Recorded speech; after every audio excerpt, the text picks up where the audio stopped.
Donc dans cette vidéo, je vais réexpliquer comment on trace la représentation graphique de fonctions affines. Alors je vais dans cette vidéo m'appuyer sur une méthode et une propriété qui est la suivante. Un point A appartient à la courbe représentation d'une fonction, quelle que soit la nature de cette fonction, si et seulement si les coordonnées du point A sont de la forme petit a f de A. Autrement dit, il doit y avoir un lien entre l'abscisse et l'ordonnée du point A. Il faut que l'ordonnée du point A soit l'image de l'abscisse du point A. Donc là, j'ai trois fonctions affines qui m'ont été données. F de x égale 2x moins 3, g de x égale moins 2 tiers de x plus 4 et h de x égale 3. Je vais donc pour chacune des fonctions, puisque ce sont des fonctions affines, chercher à déterminer les coordonnées de deux points de leur représentation graphique. En effet, la représentation graphique d'une fonction affine étant une droite, pour dessiner et connaître ma droite, il me suffit de connaître deux points de cette droite. Je vais donc choisir des valeurs de x au hasard, enfin de façon un petit peu astucieuse. Donc pour dessiner la représentation graphique de la fonction f, je vais choisir pour commencer x égale 0. Si x égale 0, je vais alors calculer les coordonnées, l'image de 0 par la fonction f.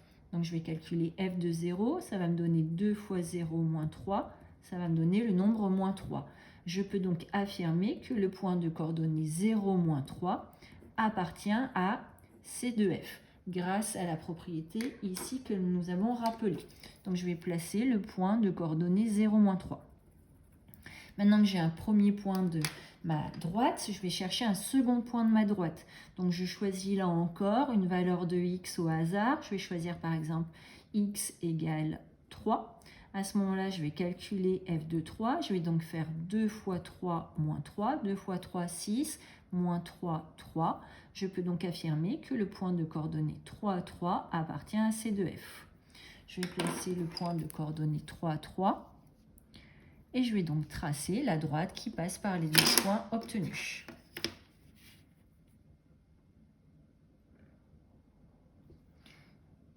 Et je vais nommer tout de suite cette droite. Cette droite représente la fonction f. Je vais donc appeler cette courbe C de f. Je vais procéder de la même façon pour la fonction g. Alors, concernant la fonction g, g de x, c'est moins 2 tiers de x plus 4. Donc, pour la première valeur, je vais choisir x égale 0.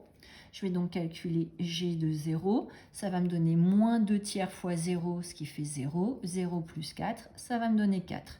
Je peux donc affirmer que le point de coordonnées 0, 4 appartient à C de g. Je vais donc placer le point de coordonnées 0, 4. Maintenant, il me faut trouver un second point de ma droite. Alors, c'est là que je vais chercher à être astucieuse. Je vois que le coefficient directeur, c'est moins 2 tiers. Je vais donc choisir pour x 3. En effet, quand je vais vouloir calculer g de 3, je vais me retrouver avec moins 2 tiers fois 3 plus 4. Je vais avoir du 3 au dénominateur, du 3 au numérateur. Ça va me donner moins 2 plus 4. Ce qui va me donner 2. Je vais donc avoir le point de coordonnées 3, 2 qui va appartenir à C de J. Je vais donc placer le point de coordonnées 3, 2. J'ai maintenant deux points de ma droite. Il ne me reste plus qu'à dessiner ma droite.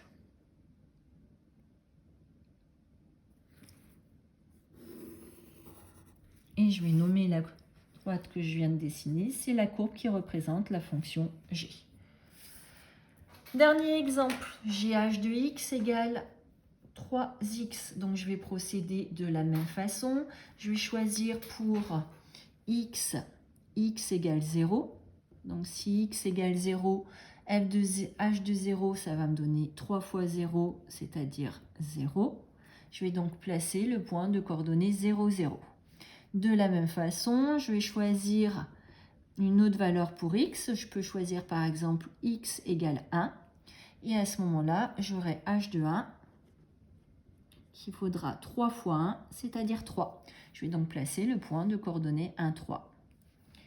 J'ai à présent deux points de ma droite. Il ne me reste plus qu'à dessiner ma droite.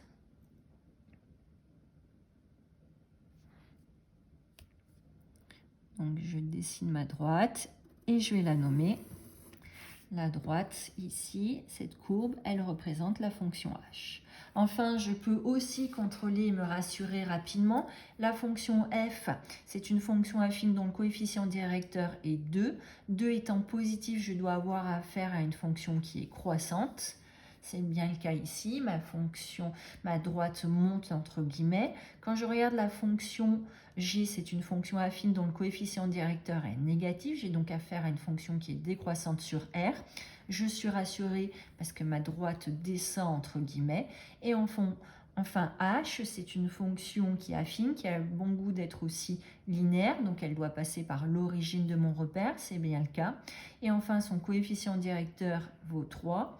C'est un nombre qui est positif, donc j'ai la fonction h qui va être croissante sur R, et je dois donc avoir sa représentation graphique qui monte.